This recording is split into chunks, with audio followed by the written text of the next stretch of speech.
நண்டு கிரேவி பண்ண போகிறோம். எடுத்துருக்க பாருங்க, 1/2 கிலோ நண்டு, ஒரு சிறிதளவு மிளகாத்தூள், தேவையான அளவு உப்பு, ஒரு 1/2 கப் அளவு தேங்காய், கொஞ்சோண்டு பூண்டு, ஒரு டீஸ்பூன் அளவுக்கு சோம்பு. இது வந்து பேஸ்ட்டாக நம்ம அரைச்சிக்க போகிறோம். இது மூணையும் நம்ம என்ன பண்ண போகிறோம், பேஸ்ட்டாக அரைச்சிக்க போகிறோம். ஒரு சின்ன வெங்காயம் பெரிய வெங்காயம் கூட யூஸ் பண்ணிக்கோங்க. சின்ன வெங்காயம் ஒரு 200 கிராம், ஒரு 2 தக்காளி, பெரிய சைஸுக்கு ஒரு 2 தக்காளி. ஓகேவா? அவ்வளோதான். நமக்கு தேவையான பொருட்களே இவ்வளோதான். நீங்கள் போட்டுக்கலாம். எண்ணெய் நல்லா காய்க்கும்.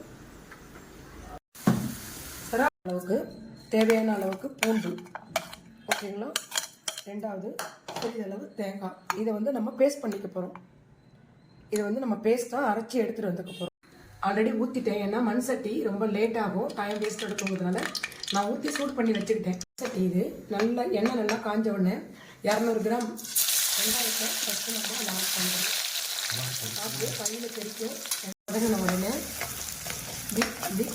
சீக்கிரமாக நமக்கு தக்காளி 2 தக்காளி அரிஞ்சு வச்சுருக்கோம் இல்லைங்களா, இந்த தக்காளியை நம்ம அது கூட ஆட் பண்ண போகிறோம். ஆட் பண்ணிவிட்டு நல்லா கிடையாது. நான் அதுக்கு என்னென்ன போட்டு அரைக்கணுன்றதை நான் சொல்லிடுறேன் முன்கூட்டி.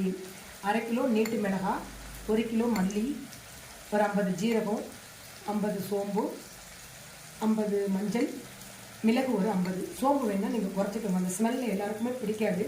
இதை மாதிரி அரைச்சிக்கிட்டிங்கன்னா நீங்கள் எல்லா குழம்புக்குமே இந்த மசாலாவை நீங்கள் போடலாம். இந்த மீன் குழம்பு, சாம்பார், புளிக்குழம்பு, எந்த கிரேவி நீங்கள் பண்ணாலும் சரி, எந்த குழம்புக்குமே இது இந்த கன்சிஸ்டன்சிலேயே நீங்கள் நண்டை கூட ஆட் பண்ணிங்கன்னா இது வேகிறதுக்கும் இந்த நண்டு வேகிறதுக்கும் கரெக்டாக இருக்கும். அப்போ ரொம்ப டேஸ்ட் மாதிரி வரல பாருங்கள்.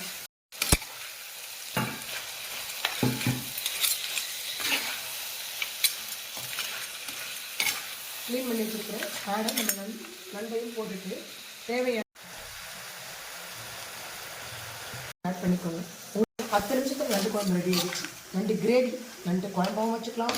இன்னைக்கு கொஞ்சம் திக்காக பண்ணிக்கிட்டிங்கன்னா கிரேவியாகவும் சாப்பிட்டுக்கலாம். இன்னும் கொஞ்சம் ட்ரை பண்ணிட்டிங்கன்னா நண்டு வறுவலாகவும் சாப்பிட்டுக்கலாம். 2 in 1. கொஞ்சம் அவ்வளோதான். நண்டு கிரேவி கொஞ்சம் திக்காகிடும். இதில் இப்போ நம்ம அடுத்து என்ன பண்ண போகிறோம், ஒரு 10 நிமிஷம் 15 நிமிஷம் நல்லா நண்டு வேகட்டும். நண்டு எவ்வளோ குழந்தைங்க சாப்பிட்ற மாதிரி இருந்ததுன்னா கரம் மசாலா கொஞ்சம் குறைச்சிக்கோங்க.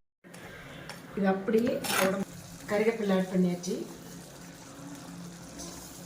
கறிவேப்பிலை மேலே பார்த்தீங்கன்னா கொஞ்சோண்டு மல்லி இலை. சாப்பிட்டு பாருங்கள் என்ன டேஸ்ட்டாக இருக்கும். இப்போது நண்டு வந்து சூடு, ஓகே, ரொம்ப பேர் சாப்பிட மாட்டாங்க. அதனால அது கூட கொஞ்சம் நம்ம முருங்கைக்கீரை, ஒரு புடி அளவு முருங்கைக்கீரை சேர்த்துக்கலாம். ஏன்னா முருங்கைக்கீரை வந்து கொஞ்சம் குளிர்ச்சி, ரொம்ப டேஸ்ட்டாக இருக்கும் சாப்பிட்டோம்னா. சாப்பிட்டு பாருங்களேன், டேஸ்ட் பாருங்கள். ஏன்னா நண்டு சூடு, முருங்கைக்கீரை வந்து கொஞ்சம் குளிர்.